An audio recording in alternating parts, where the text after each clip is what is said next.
That's the baby Jesus. And if you ever need anything, you should pray to him. Will you tell Jesus that we're hungry? Shut up.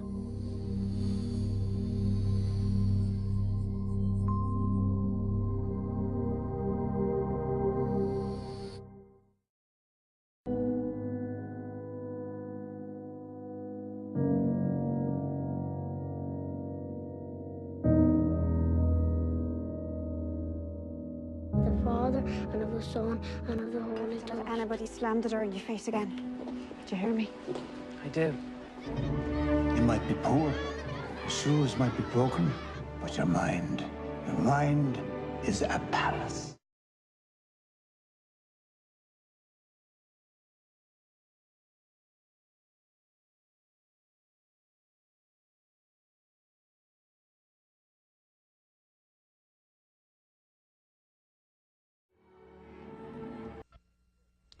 Frank McCourt, author of Angela's Ashes. Right before the show started, somebody said to me, if I ask you where this cover came from, it would tick you off. That would, yeah. Why? What I've been asked a million times. Well, it doesn't look like me anyway. That kid looks too well fed. Who is the kid? I don't know. Something Scribner came up with. Some urchin from some strange place. It does look like Limerick. It could be me. It looks like some lane in Limerick. But he looks too. But I never had bare feet. My mother always made sure that we had shoes, even though they were falling off our feet. But other kids went around barefoot, but we didn't. We were too snobbish. So when you saw this book, you didn't know that this picture, where it came from or who it was? No, I had no idea at all. There was some dispute about it. My wife said that it's wrong to put some unknown kid. She wanted them to put me on. But they decided they like it. And people like it in general. It gives the flavour of the book. Cunning, furtive kid on the street. When did you get the first idea that you wanted to do something like this? Write this book? Uh-huh. First of all, I always wanted to be a writer, but I didn't know that I wanted to write about this lane in Limerick, this slum. Because anybody who comes from those circumstances doesn't want to write about it. You're ashamed of it. You don't have any self-esteem. So it wasn't until I somehow began to gain some approval or acceptance from my students in New York or for friends of mine in social circles, I started talking about growing up in Limerick. And I suppose some of the stuff I told them was amusing and they'd laugh. Because the whole poverty is so absurd. Some of the stories I told them were so absurd, they'd laugh and they'd say, you should write this. When are you going to write a book? I've been hearing this for years. When are you going to write a book? When are you going to write a book? But no more insistent than a little voice in my head, write the damn book. And I've tried it over the years. I wrote a version of it in 1969, I think, called If You Live in a Lane. But it was derivative, imitator. I was imitating everybody, O'Casey and Joyce and Hemingway and Evelyn Waugh. Imagine me writing like Evelyn Waugh. I tried to be smart-ass, upper-class British writer. None of it worked until eventually I found my own way. Where is the high school you taught in? In New York, East 15th Street, 15th and 1st Avenue. But that wasn't the only one I taught. I think I was in 3 different high schools. McKee Vocational on Staten Island, Seward Park on the Lower East Side, briefly in Fashion Industries High School on West 24th Street, and then in Stuyvesant High School. How many years? A total of 20, well, close to 30, including substitute teaching. So when did you sit down and first start putting words on paper for this book? For this one, that version I did, If You Live in a Lane, in 1960. No, it's not. It goes way back. It goes way back to my 20s when I started jotting things in notebooks, things that my mother said, sayings from the neighbours. Because there was a lot of funny stuff, despite the poverty. We had a lot of eccentrics wandering around Limerick. Who, if they were here, they'd be locked up today, yesterday. But there were characters all over the place. Who's this? Okay, that's my mother in the middle. That's when my brother Mike got married. He's the one to my mother's right. My brother Alfie is on the left, Mike, Malachi, and myself, and my mother. That was Mike's wedding about 32 or 33 years ago. His first wedding. Where are your brothers today? Malachi, the bearded one, is in New York. He's an actor. He's writing a book, and Alfie. Mike runs a bar and restaurant out in San Francisco, Seal Cove Inn. And Alfie, they all went into the bar business. People used to say, well, when are you going into the bar business? I said, well, my brothers go become teachers. Alfie, we had great hopes for him because he's the only one who had any kind of education. He went to secondary school in Ireland, he came over, and we all thought he was going to go to Columbia. He went to Columbia briefly, and we thought he'd become a lawyer or something like that, but instead he opened a Mexican restaurant. the only Irishman you ever met that opened a Mexican restaurant. And it's still there in New York? No, it's gone now. No, gone? Los Panchos. It was very popular in the Upper West Side. Who's this? That's my mother. When was this taken?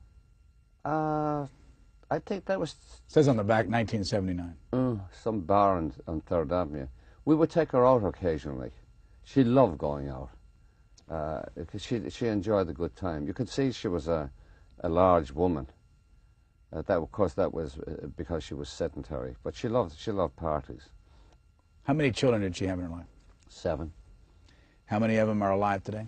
4. What happened to the other 3?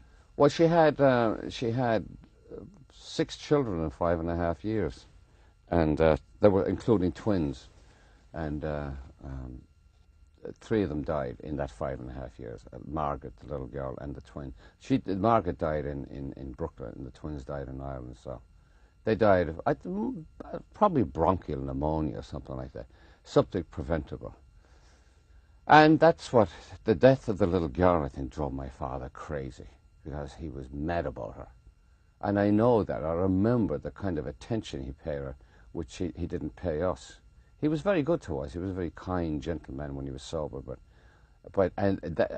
My mother went into a deep depression.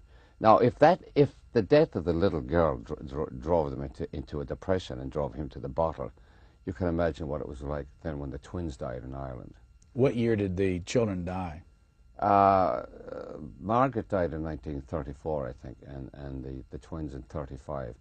Oliver died in May of 35, and Eugene November 35. And in the meantime, my mother got pregnant again, the month that Oliver died. And where do you fit in the family of 7? I'm the oldest. You're the oldest. Yeah. Who's this? Oh, God. That's my father. I don't know who he's holding there. Fiona. Oh, Fiona, yeah. That's Malachi's granddaughter. That was taken in Belfast just before he died, I think. Yeah. He lost all his hair. And he had an accent that was indecipherable. You'd need subtitles to hear him. So that's in Belfast where he died. He made his way, he went off to England during the war and knocked around there and got into trouble drinking. Made his way back to his father's farm where my grandmother was, and then wound up in Belfast in the pension. When was the last time you saw him? In his coffin in 1985. Before that, I saw him in 1971 when Belfast was erupting. It was the worst summer they had. What was your relationship with him at the end? Inconsequential. I never saw him. If I did see him, it was a formal conversation. It was very hard to get into an intimate conversation with him.